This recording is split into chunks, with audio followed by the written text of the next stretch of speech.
compares with you. Nothing I desire compares with you.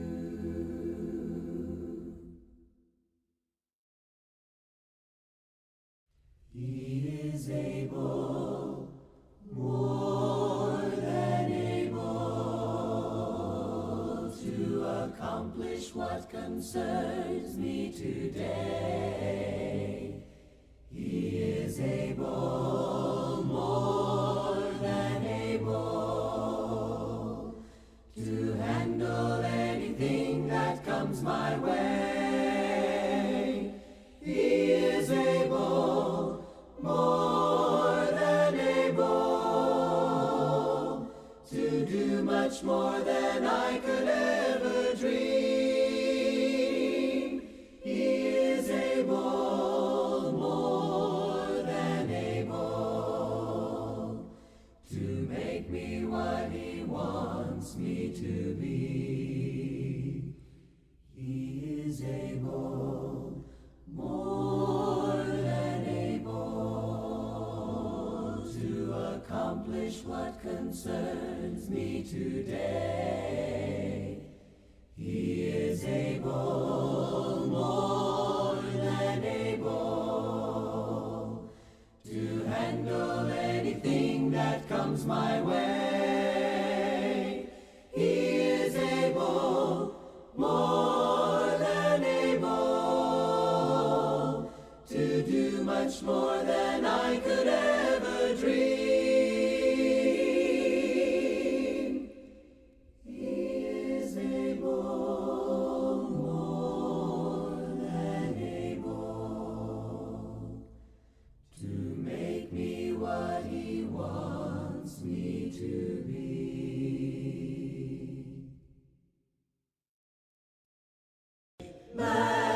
Majesty, worship His majesty. Unto Jesus be all glory, power, and praise.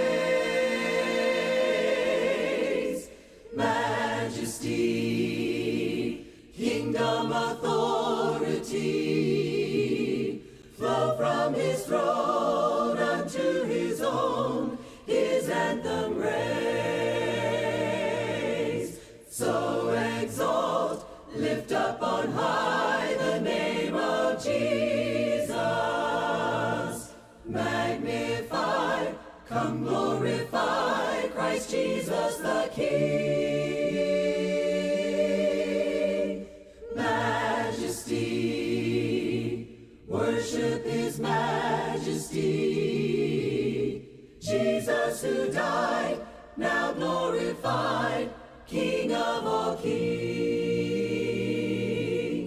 Jesus who died, now glorified, King of all kings.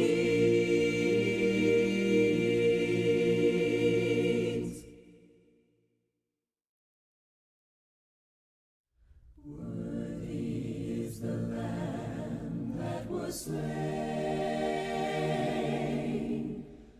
Worthy is the Lamb that was slain. Worthy is the Lamb that was slain to receive power and riches and wisdom and strength.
honor and glory and blessing. Worthy is the Lamb, worthy is the Lamb, worthy is the Lamb that was slain. Worthy is the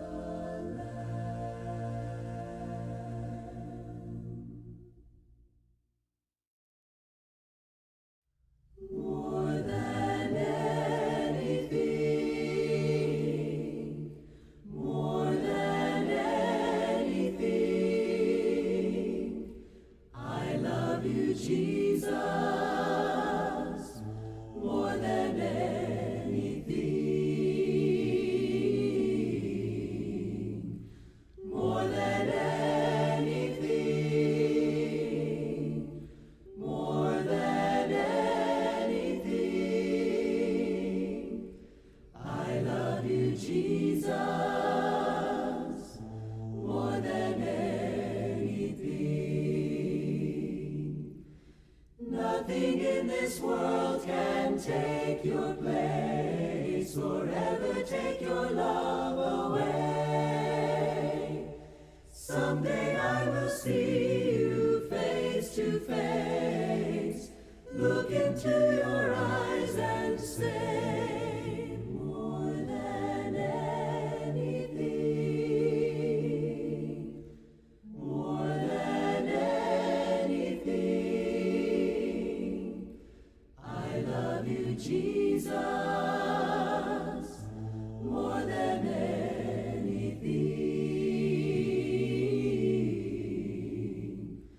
more than worldly wealth, more than life itself. I love you, Jesus, more than anything.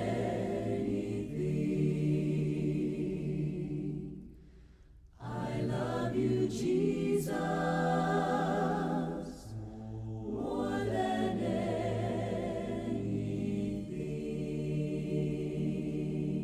anything. In moments like these, I sing out a song. I sing out a love song to Jesus. In moments like these, I lift up my voice. I lift up my voice to the Lord, singing, I love you, Lord, singing, I love you, Lord, singing, I love you, Lord, I love you. In moments like these, I sing out a song. I sing out a love song to Jesus. In moments like these, I lift up my hands. I lift up my hands to the Lord, singing, I love you, Lord, singing, I love you, Lord, singing, I love you, Lord, I love you, singing, I love you, Lord, I love you.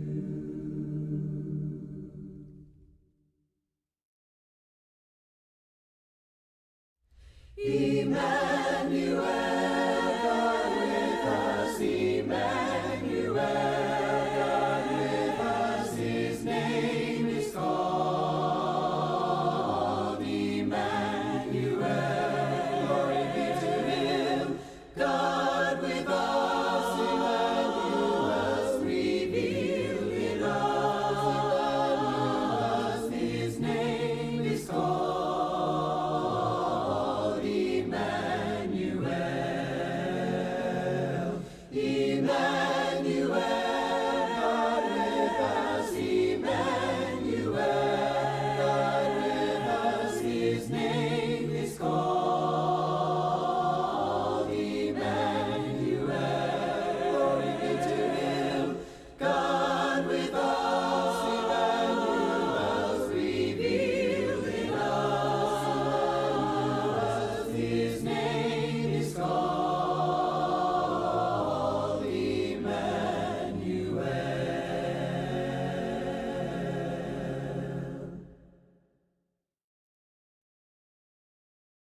Jesus, you're the sweetest name of all.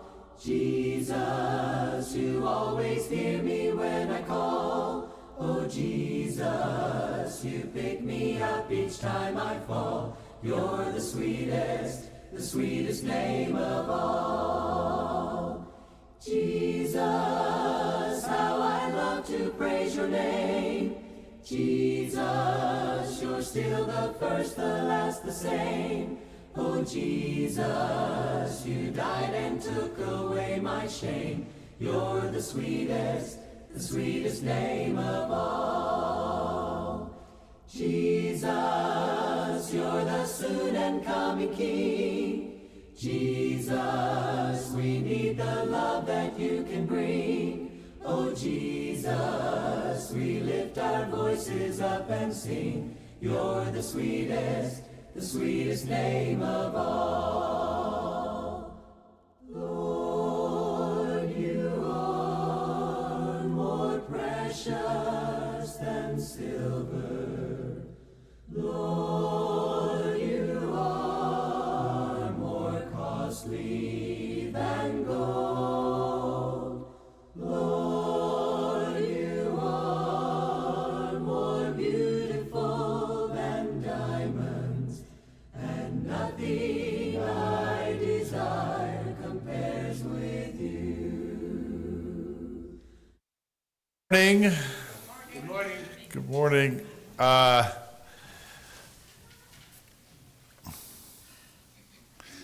We're going to continue our study on belief and unbelief. This is outlined in the book that we've been going through, Portraits of God.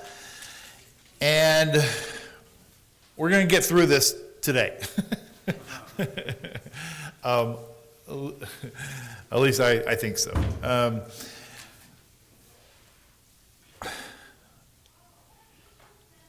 We talked last week about the different comparing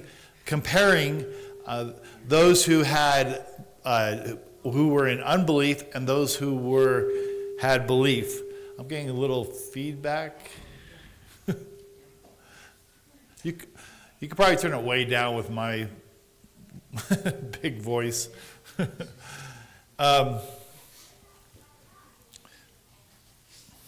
Yeah, when everybody's going like this, that's not good. I'd like to start off with a verse from Deuteronomy. This was a promise, or this is where God is describing the land. Deuteronomy 8, verses 7 through 9. And I'll just read it off the board.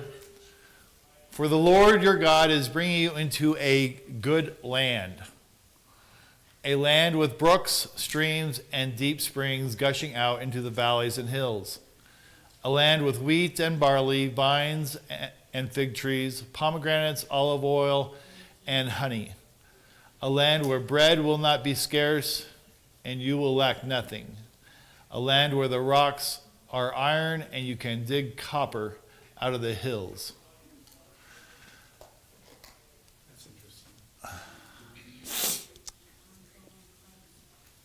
Does that sound like a pretty good place?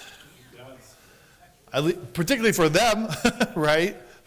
For us today, it's if we were limited to that, we would not probably be very happy. But we can go to the grocery store and get food, fruit, vegetables, kind of almost from anywhere in the world, right? So if they were blessed with those things, then I'm sure this is just a small sample of what they probably had, but we should be considered much more blessed with the abundance that God has blessed this country. But what was the problem? What was their problem? Why wouldn't they want to go into that land? All right, one of the things is giants. Maybe that's the big thing. what's so bad about giants? Why were they actually large people?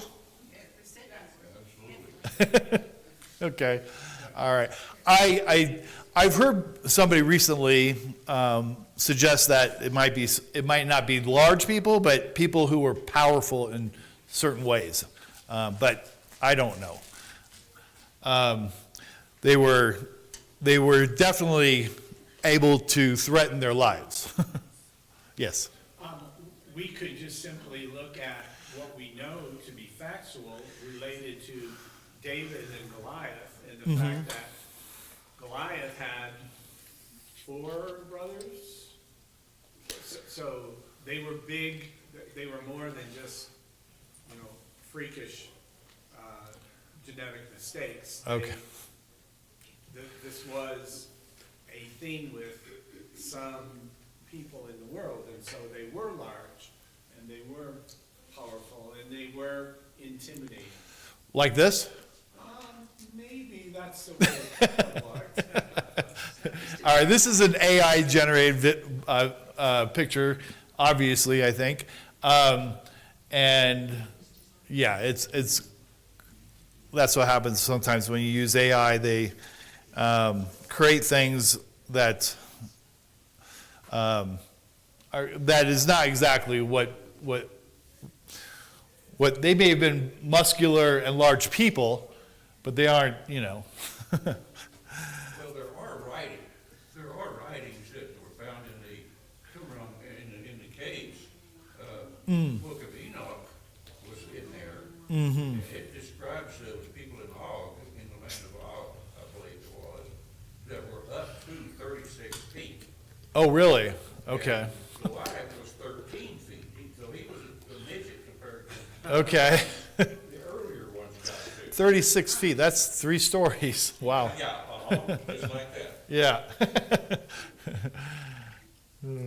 Okay. If there was just one of those dudes, I'd be running. And the problem was, they were eating everything. Yeah. And then when they ran out of the other stuff, they started eating the people. Yeah, weren't they cannibalistic? Okay. Well, I was unfamiliar with all that. Last week, we'll do a quick review. Last week we talked about on a spectrum, like there were people in, Israel, the 40 spies in particular that go in, they see the giants, and how do they describe themselves? They describe themselves as grasshoppers, right? Compared to these guys, right? And if you think about a grasshopper looking at a human, that could be pretty intimidating. And why are we afraid of spiders? Okay. And why are elephants afraid of mice? And we talked about some of the beliefs that they may be, or some of the things that they were focused on. They were focused on the desires, and we talked about how the food in Egypt was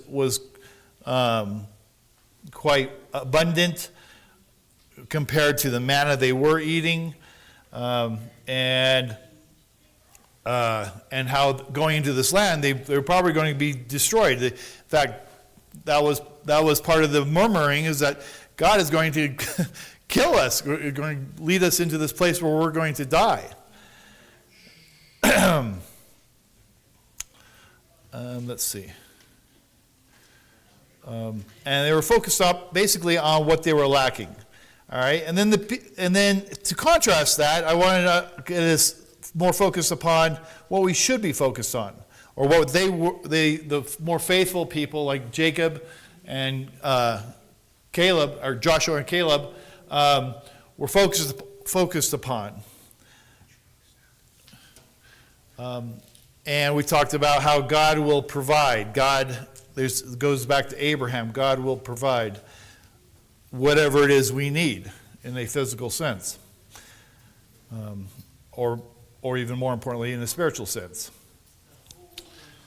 Let's see.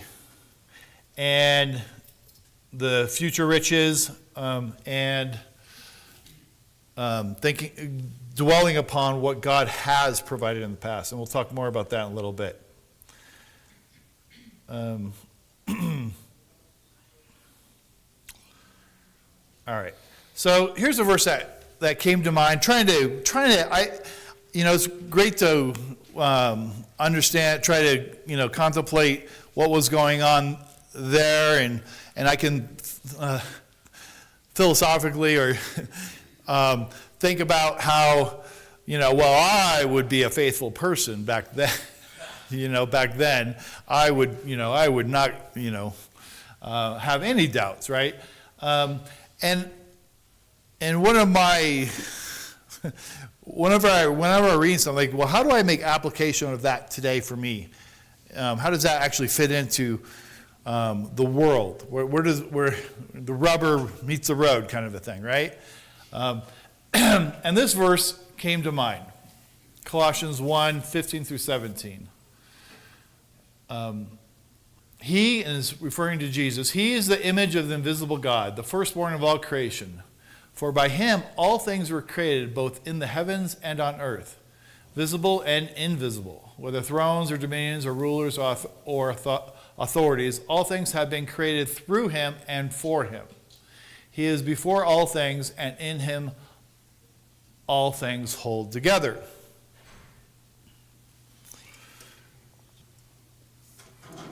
What is an application of this verse for us today? Or how might this have helped them in Israel if they contemplated this idea? Is there a relationship there? I know maybe I'm getting a little, it seems might be seeming a little disjointed. I look at this and I think what we're forgetting is the great big picture. And that is, God created everything. He created literally everything. Whether even the giants, right? Even, they're the human being that goes through these different spiritual or struggles, or he created all things. And what I get out of this is that God's power is built into the system.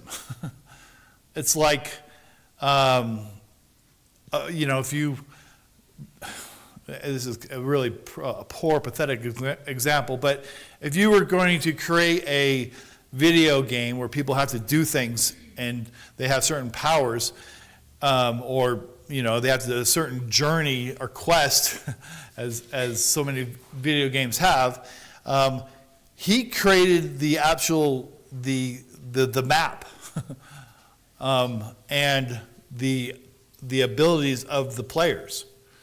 He did that for us in this real world. He created everything, not just the physical things we see, but the spiritual blessings that we can come to understand.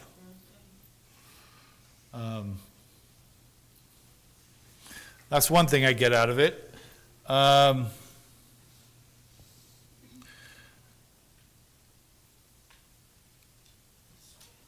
In Isaiah 43, it's an interesting passage. Do not call to mind the former things, or ponder things of the past. Behold, I will do something new. Now it will spring forth. Will you not be aware of it? I will even make a roadway in the wilderness, rivers in the desert. Okay. What I get out of this is that God can create solutions, answers that we've never even thought of. I mean, in my life, and maybe doesn't happen as frequently as they should, I think I've got the solution to something. This is the way this is what should happen. If I do this, God will do this, right? Or this is the one and correct way of doing this. And so often when I have of that very narrow mindset, this is the way, it's supposed to go, God says, or God it just doesn't happen. It doesn't work the way I thought it should. And I think a part of Christianity is this idea of trusting the infinite, the infinite creator who created all things. Well, isn't that true from back then too? Mm-hmm. Yeah. Oh, yeah. Just like, you mean like with the giants? No, with the people of Israel. I mean, Moses took them out and then said, where's this God? Mm-hmm. Because they think all this stuff, they went from good to bad, so to speak. And they're saying, so if there is a God, how come we're living like this and not like we were in Israel? Just because we were slaves, we were better off. Mm-hmm. So you can actually almost see their doubting because they went from prosperous to poor, so to speak. Yeah. And Or now they have to do all this. So but see, today we have the advantage. We have the Bible. okay. And, we learn, we study. They had a word of mouth, basically, from Moses. Okay. And Moses grew up in the palace. Okay. Yeah, I don't know. Maybe somebody else knows. Maybe Dennis knows. Do we believe that they were familiar with the stories of Genesis? I would think they did. I would think so, right? Yeah. Yeah. I mean, they at that particular time, I don't think they have been written, but I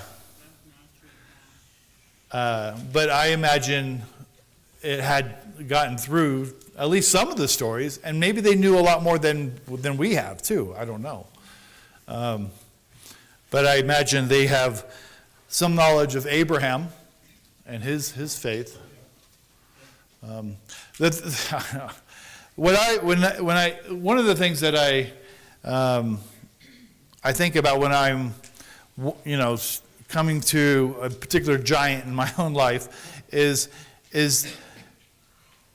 this idea: am I just reacting out of fear, or that this is not going to work out okay, or am I having or what would be a better option for me to step into faith or step into the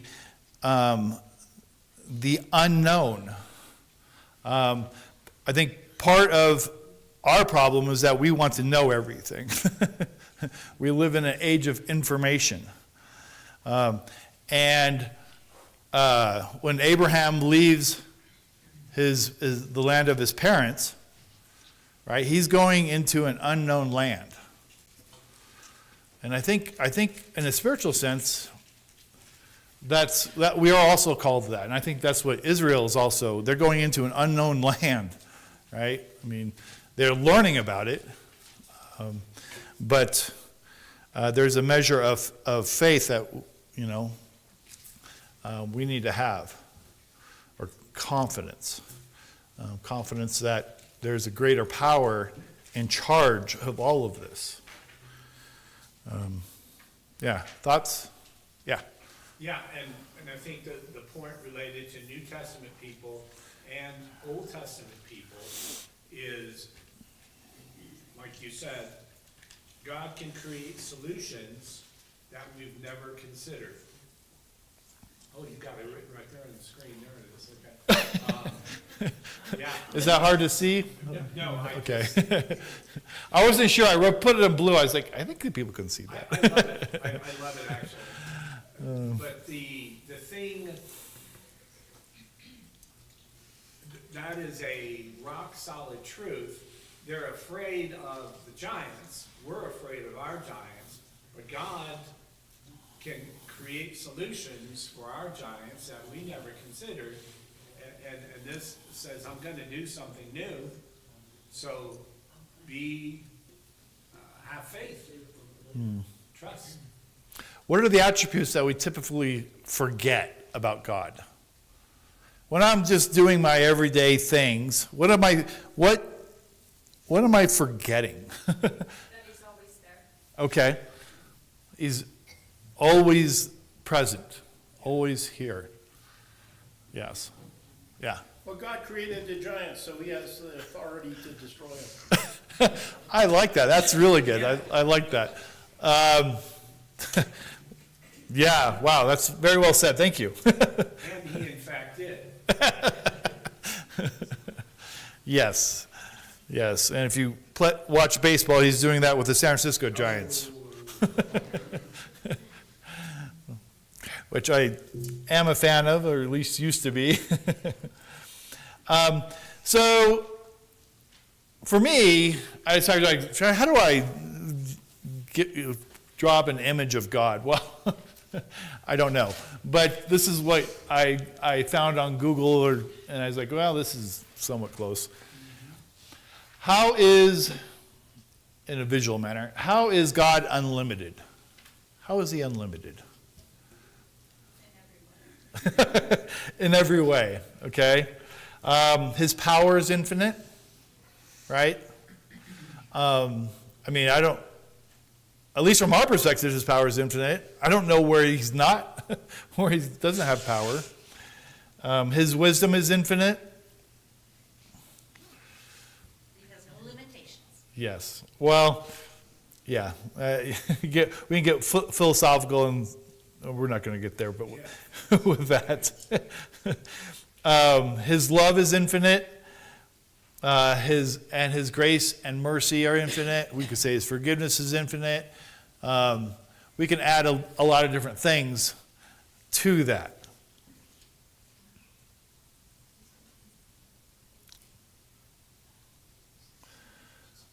In Jeremiah,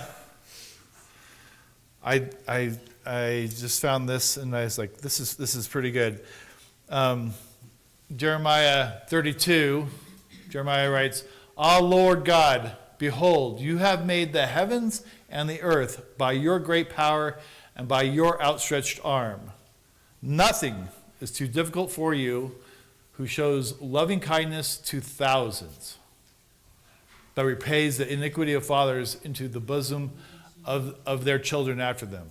O great and mighty God, the Lord of hosts is his name." I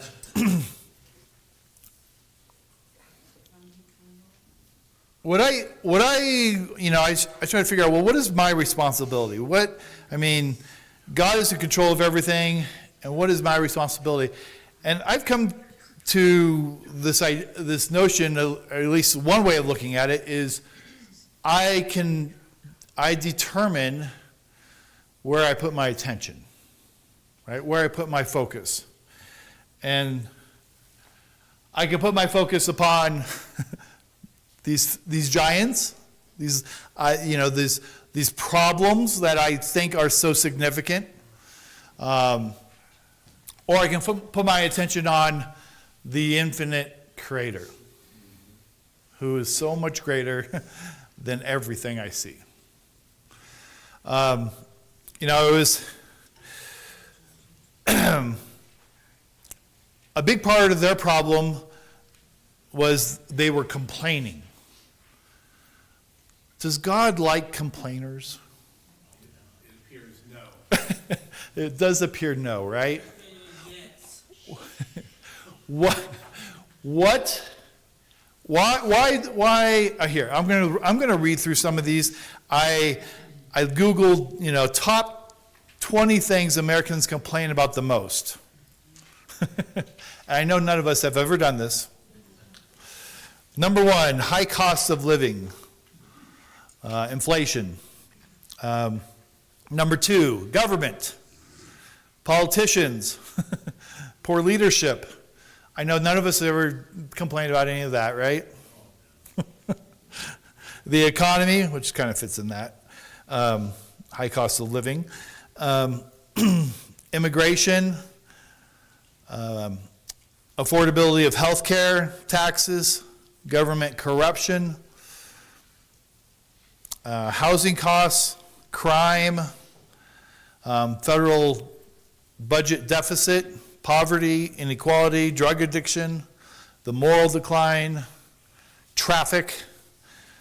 I know we'd never complain about any of these things, but if we did,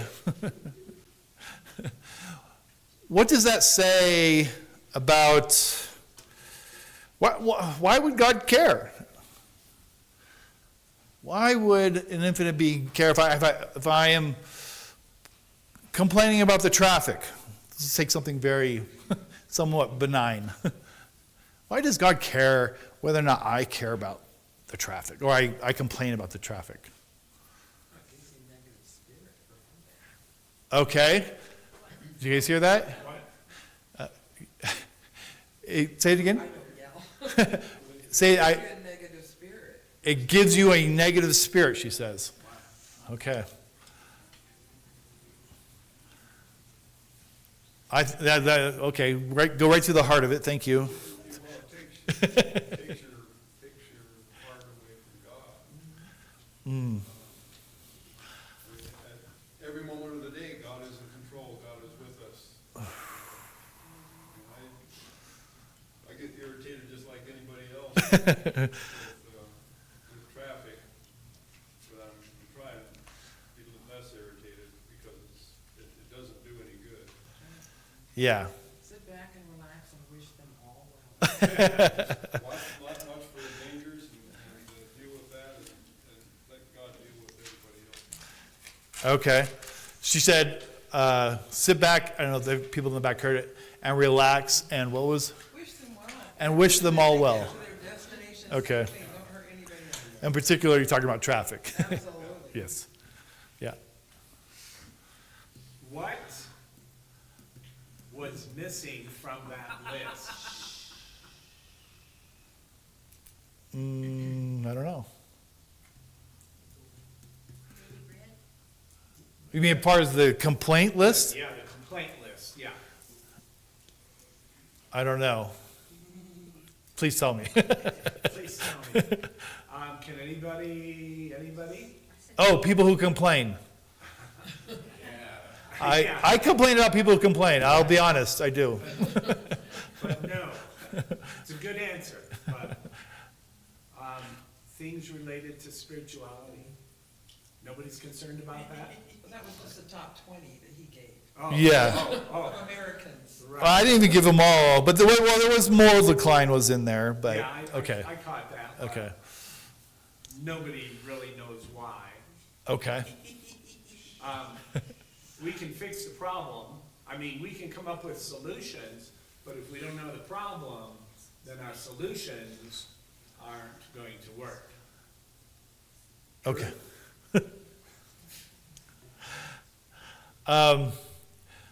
Okay, and what is the solution? Well, yeah. Having our attention on the infinite loving creator. Yeah, I think being grateful for all the things we have would cause us to not think about how ungrateful we are because the traffic is bad. You know, get out and walk. And then you'll be thankful that you have a car, right? I like that. Yeah, that's good. Yeah.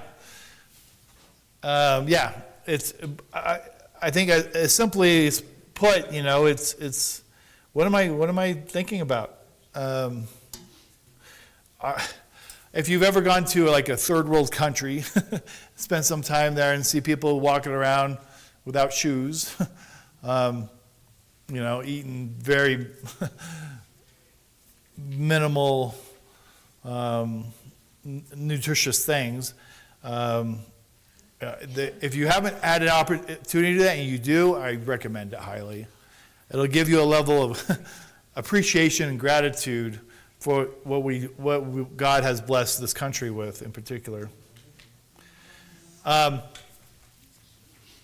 Okay, and I put up there, which of these is truth? It's kind of a weird way to say it, but I would suggest to you that God, on the right, or Christ, is the truth, in that it is the reality that endures. Our personal giants, our problems, are the traffic, high cost of living, our health, our lives are temporary. Very temporary. Very short. And we'll look at some verses that that suggest that truth and knowledge are really about understanding God and Christ.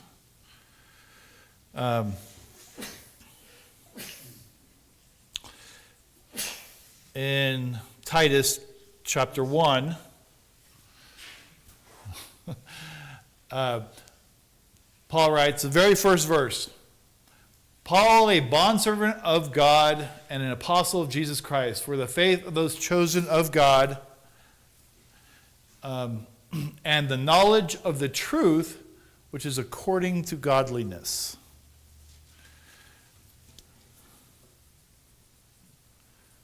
I find this interesting where he says, truth is according, and the knowledge of the truth, which is according to godliness.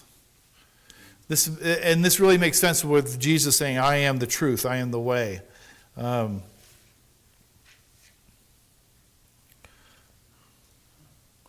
Here's another passage. Colossians 2.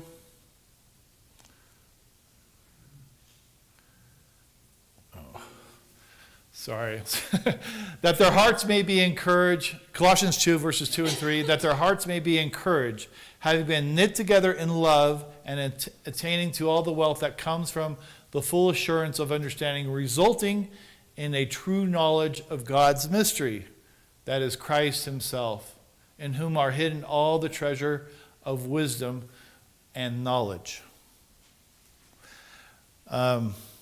Is that the way most people think of knowledge today?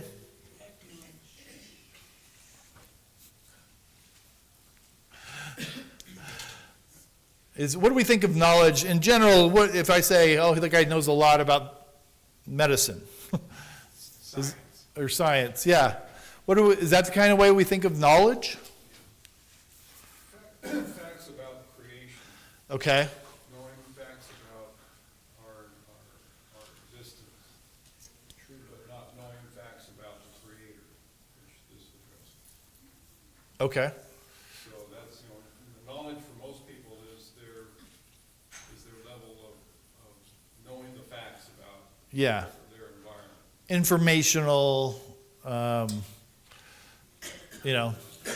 anything on the internet in books. It's I think of it as information. Whereas this knowledge that God would have us understand is knowledge of Christ. And it's this idea of understanding him, and which means we understand God. We understand, or we're growing in that way. I think it might be a little arrogant to to just profess, oh, I know God, right? I mean, he's so much greater than what my little brain can consider. If I ask you how much, say I'm a doctor or whatever, and I've been studying. I won Jeopardy 40 times already, And so I have a lot of information in my head. What percentage of information do I actually understand? I mean, as far as information that's in the universe. I understand 0. I mean, or 0.00000, going on almost infinitely, right? I effectively understand 0 information.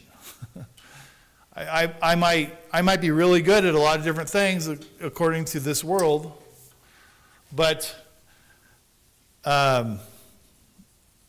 that's not going to get me anywhere. Not as far as the Creator understands things. He wants us to understand who Jesus Christ was. And you think back to the first century, they didn't have the internet. They don't even have newspapers or even books. Really, I mean, well, I guess they have scrolls that could be certain books. Some people did. But many people couldn't even read.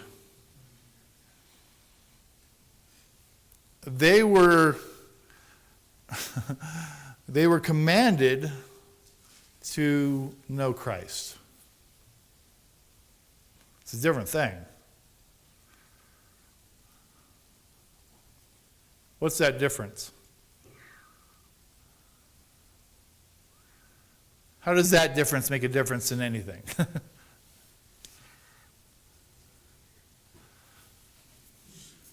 and experience. Okay, wisdom and experience. Okay.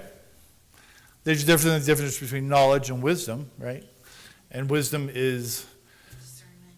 okay, discernment, Spiritual knowledge. applying the knowledge, maybe. Yeah, I can't help but think it's 100% spiritual, and at least a major part of it is understanding God's love for us, and then being a kind of conduit for that. Here's another one. 2 Corinthians 2, verse 14 through 16. But thanks be to God who always leads us in triumph in Christ and manifests through us the sweet aroma of the knowledge of Him in every place. For we are a fragrance of Christ to God among those who are being saved and among those who are perishing. To the one an aroma from death to death, to the other an aroma from life to life. That first part, who always leads us to triumph in Christ. Can we win over sin? In Christ. Yes. Amy,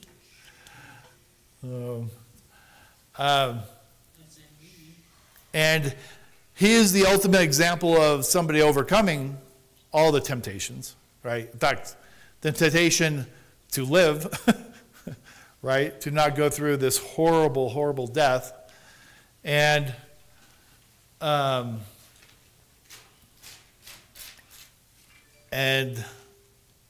he overcame that. He was victorious over that temptation.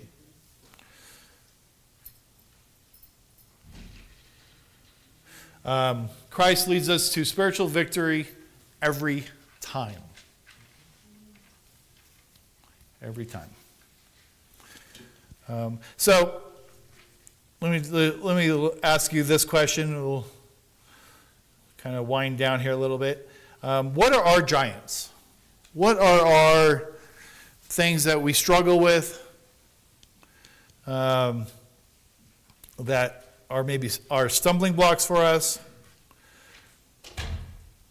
Could be addiction. Are they anger maybe issues? Depression,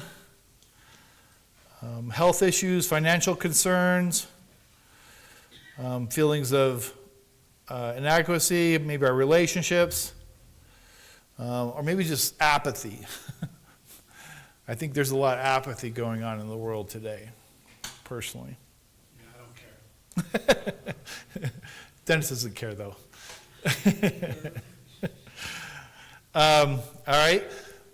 So these are some of the things that are stumbling blocks for us. I think we could all list a dozen more, and we probably should be kind of more conscious of what those things are for ourselves. But I think the more important question is, who is our creator? Who is our creator?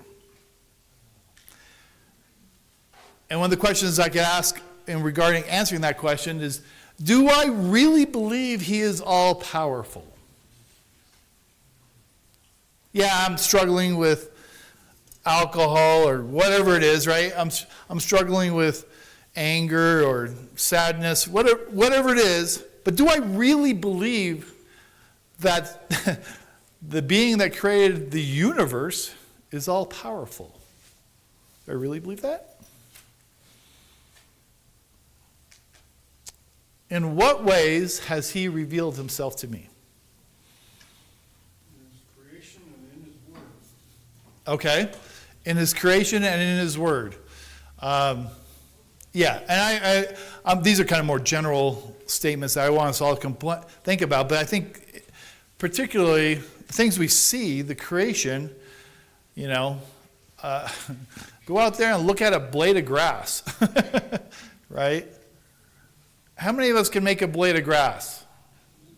Anybody here? I can make a weed. You can help facilitate weeds. I can plant grass. I can plant grass, but you can't make grass. I can't make the seed. No, you can't design it, right? It is so far more complicated than anything we know. What? There's sun, there's water, we are so limited. Yes. Yeah, I don't even understand the most simplest things, right? I don't understand what holds the atoms together. None of us do.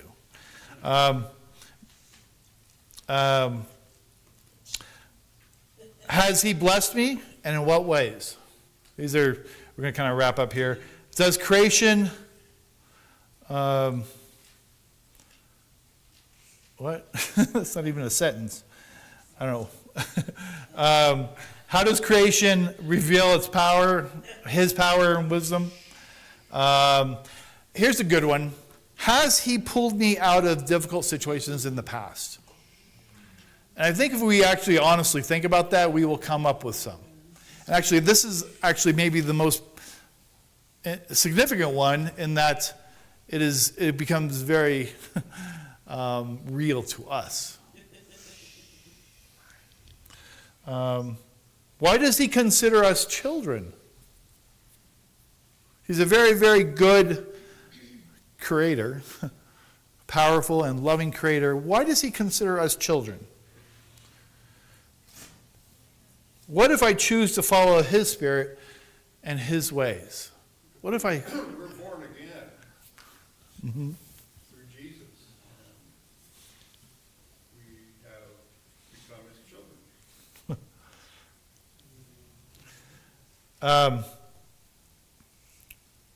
And As opposed to being objects of his creation. Simply. yes, yes, We're in training, we're just learning. yeah, everything's a growth process. Yeah.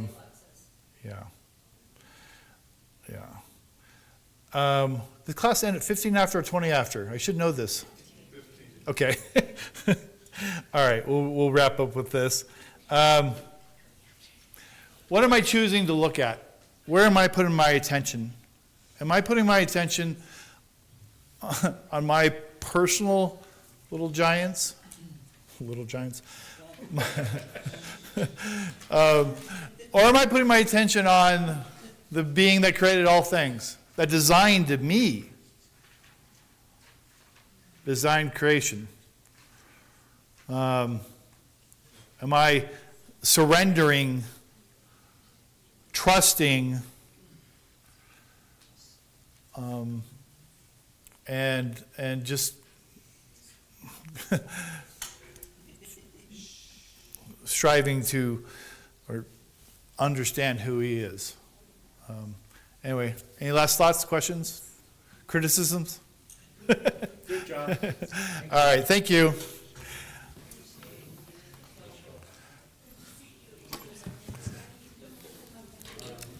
Have you done all three? No. That's one, but I'm going to do the next two are going to be quicker. That's fine. Yeah. Yeah, yeah.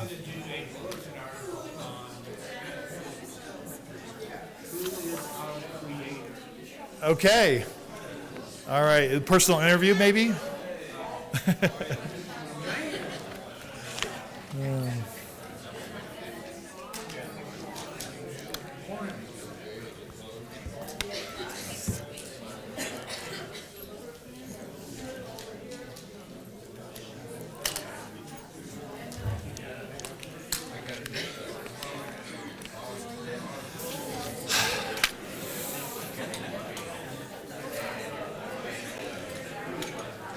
Uh-oh.